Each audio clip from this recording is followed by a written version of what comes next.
हम लोग हिस्ट्री के 40 महत्वपूर्ण प्रश्न को क्रमबद्ध तरीके से जानने का प्रयास करेंगे। पहला प्रश्न है कि भारत का कौन सा क्षेत्र एक समय जो है अवंतिका के नाम से जाना जाता था। ऑप्शन ए में है अवध, बुंदेलखंड, रुहेलखंड, मालवा। भारत का कौन सा क्षेत्र जो है एक समय में अवंतिका के नाम से जाना जाता था, तो वह मालवा। तो ऑप्शन डी इसका सही उत्तर हो जाएगा कि मालवा को एक समय में अवंतिका के नाम से जाना जाता था। अगला प्रश्न हम लोग देख लेते हैं कि किस प्रकार का मृत भांड भारत में द्वितीय शहरीकरण के प्रारंभ का प्रतीक माना गया है। ऑप्शन ए में चित्रित धूसर बर्तन, उत्तरी काले पॉलिश युक्त बर्तन, गेरू रंग वाले मृत भांड या काले और लाल बर्तन। किस प्रकार के मृत भांड जो है वह भारत में द्वितीय शहरीकरण के प्रारंभ का प्रतीक माना गया है, तो उत्तरी काले पॉलिश युक्त बर्तन को। तो ऑप्शन बी इसका सही उत्तर हो जाएगा। अगला प्रश्न देखते हैं हम लोग कि निम्नलिखित में से यह शासक कौन था जिसने राज सिंहासन पर बैठने के लिए अपने पिता बिंबिसार की हत्या की थी। ऑप्शन ए में है अशोक, कनिष्क, अजातशत्रु, शिमुख। तो इसका सही उत्तर हो जाएगा अजातशत्रु ने अपने पिता बिंबिसार की हत्या की थी। किस लिए? तो राज सिंहासन पर बैठने के लिए। तो ऑप्शन सी इसका सही उत्तर है। और इस सेम यही बात अजातशत्रु के पुत्र उदयन ने भी दोहराई थी। अगला प्रश्न देख लेते हैं हम लोग कि जैनियों के पहले तीर्थंकर कौन थे। यहाँ पूछा जा रहा है जैन का प्रथम तीर्थंकर। ऑप्शन ए में अरिष्टनेमी, पार्श्वनाथ, अजितनाथ, ऋषभ। जैनियों के पहले तीर्थंकर ऋषभ थे और पार्श्वनाथ जो है वह 23वें हैं और इसके 24वें तीर्थंकर महावीर हुए थे। तो ऑप्शन डी इसका सही उत्तर है कि जैन धर्म के प्रथम तीर्थंकर ऋषभ थे। तो ऑप्शन डी इसका सही उत्तर है। अगला प्रश्न है कि राजस्थान में माउंट आबू पर दिलवारा मंदिर का निर्माण निम्नलिखित में से किस धर्म के अनुयायियों द्वारा किया गया। ऑप्शन ए में बौद्ध, हिंदू, जैन, सिख। तो जैन के द्वारा किया गया था। तो ऑप्शन सी इसका सही उत्तर है। अगला प्रश्न देखते हैं हम लोग कि महावीर की माता कौन थी। ऑप्शन ए में है यशोदा, चेटक, अनुजा, त्रिशला। महावीर की माता त्रिशला थी। तो ऑप्शन डी इसका सही उत्तर है। अगला प्रश्न है कि त्रिपिटक किसका धार्मिक ग्रंथ था। ऑप्शन ए में जैनों का, बौद्धों का, सिखों का, हिंदुओं का। त्रिपिटक पूछ रहा है किसका धार्मिक ग्रंथ था, तो बौद्धों का धार्मिक ग्रंथ था। तो ऑप्शन बी इसका सही उत्तर है। अगला प्रश्न है कि जैन धर्म तथा बौद्ध धर्म दोनों ही निम्नलिखित में से किसमें विश्वास नहीं करते थे। इसमें यहाँ पर यज्ञ, मुक्ति, जाति व्यवस्था, कर्मकांड, इसमें से एक से अधिक हो जाएगा। सबसे पहले इसमें हो जाएगा यज्ञ, कर्मकांड और फिर जातिवादी व्यवस्था का ये विरोध करते थे। तो एक से अधिक इसका उत्तर हो जाएगा। आप लोग इसे याद रख लीजिए। अगला प्रश्न देख लेते हैं हम लोग कि निम्नलिखित में से जैन धर्म का कौन सा त्रिरत्न नहीं है। ऑप्शन ए में सही विश्वास, सही ज्ञान, सही दृष्टि, सदाचरण। त्रिरत्न का कौन सा जो है नहीं है ये पूछा जा रहा है। इसमें जैन धर्म का त्रिरत्न में कौन सा नहीं है, तो सही दृष्टि नहीं है, बाकी सही विश्वास है, सही ज्ञान है और सदाचरण है। और ये सही दृष्टि नहीं है। तो ऑप्शन सी इसका सही उत्तर है। अगला प्रश्न देखते हैं कि अजंता की चित्रकारी निम्नलिखित में से किससे प्रेरित है। ऑप्शन ए में दयालु बुद्ध से, राधा कृष्ण लीला से, जैन तीर्थंकर से, महाभारत युद्ध से। अजंता की चित्रकारी निम्नलिखित में से किससे प्रेरित है, तो इसका सही उत्तर हो जाएगा दयालु बुद्ध से। ऑप्शन ए इसका सही उत्तर है। अगला प्रश्न है कि भगवान बुद्ध ने प्राण कहाँ त्यागे। ऑप्शन ए में है राजगीर, सारनाथ, बोधगया, कुशीनगर। कहाँ पर? तो कुशीनगर में। ऑप्शन डी इसका सही उत्तर हो जाएगा। अगला प्रश्न है कि तमिल भाषा में शिल्पम दीकारम और मणि मेखलई नामक गौरव ग्रंथ किससे संबंधित है। ऑप्शन ए में जैन धर्म से, बौद्ध धर्म से, हिंदू धर्म से, ईसाई धर्म से। तमिल भाषा का 2 ग्रंथ है, कौन सा? शिल्पम दीकारम और मणिमेखलई, ये नामक 2 गौरव ग्रंथ है। यह और किससे संबंधित है ये पूछा जा रहा है, तो हिंदू धर्म से संबंधित है। ऑप्शन सी इसका सही उत्तर हो जाएगा। अगला प्रश्न है कि बौद्धों के विश्वास के अनुसार गौतम बुद्ध का अगला अवतार किसे माना जाता है? ऑप्शन ए में अत्रेय, नागार्जुन, मैत्रेय, कल्कि। बौद्धों के विश्वास के अनुसार गौतम बुद्ध का अगला अवतार किसे माना जाता है? तो इसका सही उत्तर हो जाएगा मैत्रेय को। ऑप्शन सी इसका सही उत्तर है। अगला प्रश्न है कि अजंता चित्रकारी का विषय वस्तु निम्नलिखित में से किससे संबंधित है? ऑप्शन ए में जैन धर्म से, बौद्ध धर्म से, वैष्णव मत से, शैव मत से। अजंता चित्रकारी का विषय वस्तु निम्नलिखित में से किससे संबंधित है? इसका सही उत्तर हो जाएगा बौद्ध धर्म से। ऑप्शन बी इसका सही उत्तर है। अगला प्रश्न है निम्नलिखित में से कौन सा मठ बौद्ध धर्म से संबंधित है? ऑप्शन ए में है डाकमा, चैत्य, खंकुआ, अगेरी। निम्नलिखित में से कौन सा मठ जो है बौद्ध धर्म से संबंधित है ये पूछा जा रहा है इस जगह, तो चैत्य हो जाएगा। ऑप्शन बी इसका सही उत्तर है। अगला प्रश्न है नालंदा विश्वविद्यालय विद्या का एक महत् केंद्र था, विशेषतः किसके लिए ये पूछा जा रहा है? बौद्ध धर्म में, जैन धर्म में, वैष्णव धर्म में, तंत्र में। नालंदा विश्वविद्यालय विद्या का एक महान केंद्र था, विशेषतः तो यह बौद्ध धर्म में। ऑप्शन ए इसका सही उत्तर है। अगला प्रश्न है बुद्ध का निर्वाण स्थल निम्नलिखित में से कौन सा है? आगे प्रश्न देख लिए, कुशीनगर। Option B. अगला प्रश्न है कि निम्नलिखित में से बौद्धों का पवित्र ग्रंथ कौन सा है? ऑप्शन ए में उपनिषद है, त्रिपिटक है, वेद है, जातक है। निम्नलिखित में से बौद्धों का पवित्र ग्रंथ कौन सा है? तो इसका सही उत्तर हो जाएगा त्रिपिटक। ऑप्शन बी इसका सही उत्तर है। अगला प्रश्न है कि मानव के दुखों का अंत के लिए अष्टांग मार्ग पथ का प्रतिपादन किसने किया? ऑप्शन ए में महावीर, गौतम बुद्ध, आदि शंकराचार्य, कबीर। मानव के दुखों के अंत के लिए अष्टांग मार्ग पथ का प्रतिपादन किसने किया? तो सही उत्तर हो जाएगा गौतम बुद्ध ने।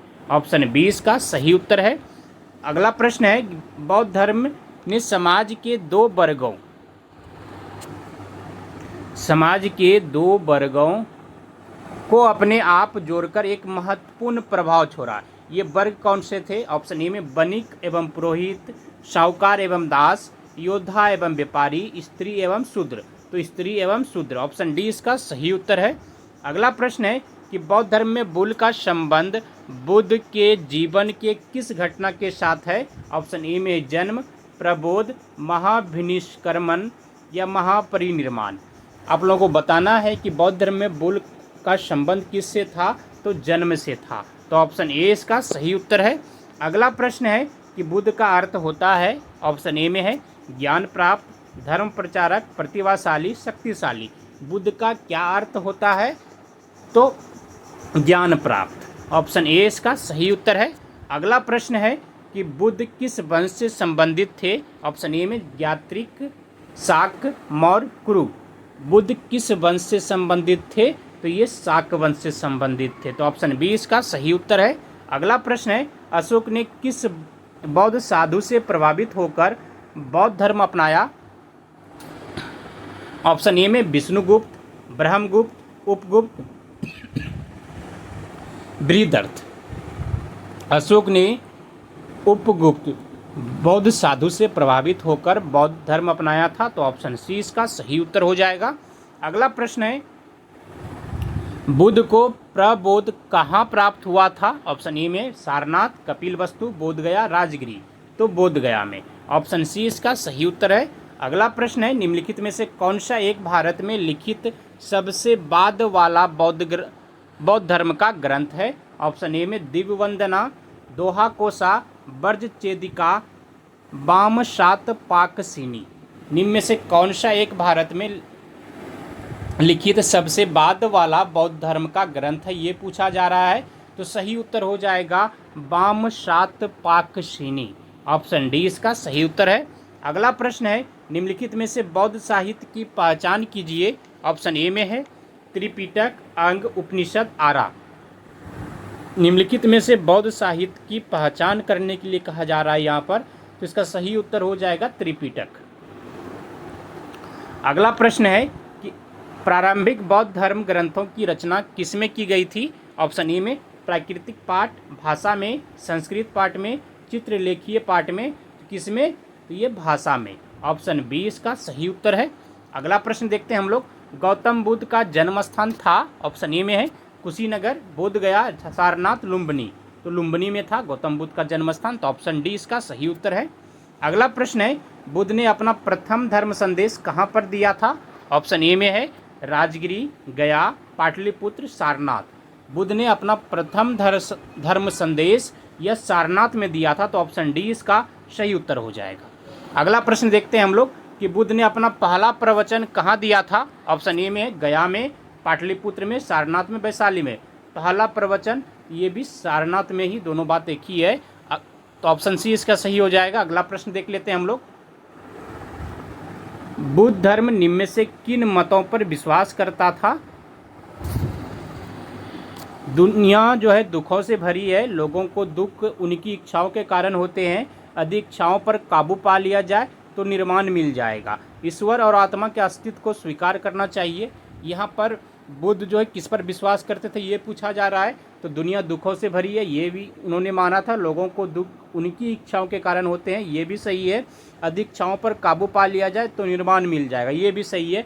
ए, बी एंड सी ये तीनों पर विश्वास करते थे बौद्ध, तो इस हिसाब से उत्तर हो जाएगा 3 नंबर में ए, बी, सी। अगला प्रश्न देख लेते हैं हम लोग कि आजीवक संप्रदाय एक संप्रदाय था।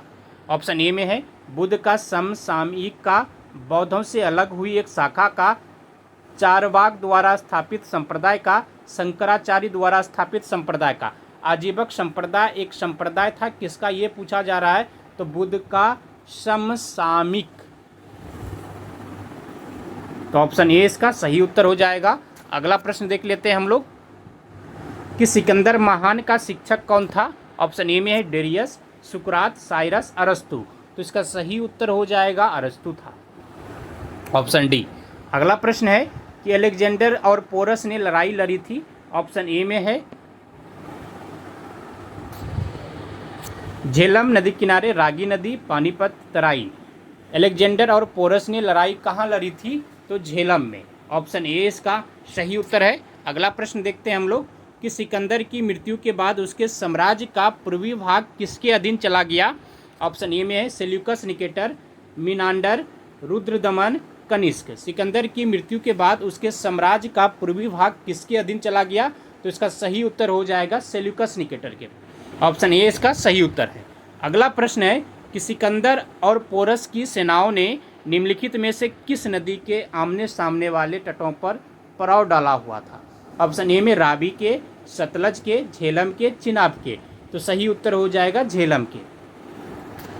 अगला प्रश्न है कि इच्छा सब कष्टों का कारण है, इसका प्रचार करने वाला धर्म कौन सा है?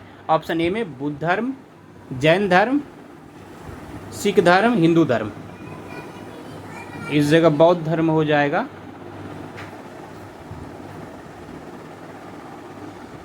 तो इसका सही उत्तर हो जाएगा बौद्ध धर्म, ऑप्शन ए। अगला प्रश्न देखते हैं हम लोग कि जैन साहित्य को क्या कहते हैं? ऑप्शन ए में है त्रिपिटक, वेद, आर्य सूत्र, अंग। जैन साहित्य को क्या कहते हैं? तो इसका सही उत्तर हो जाएगा अंग,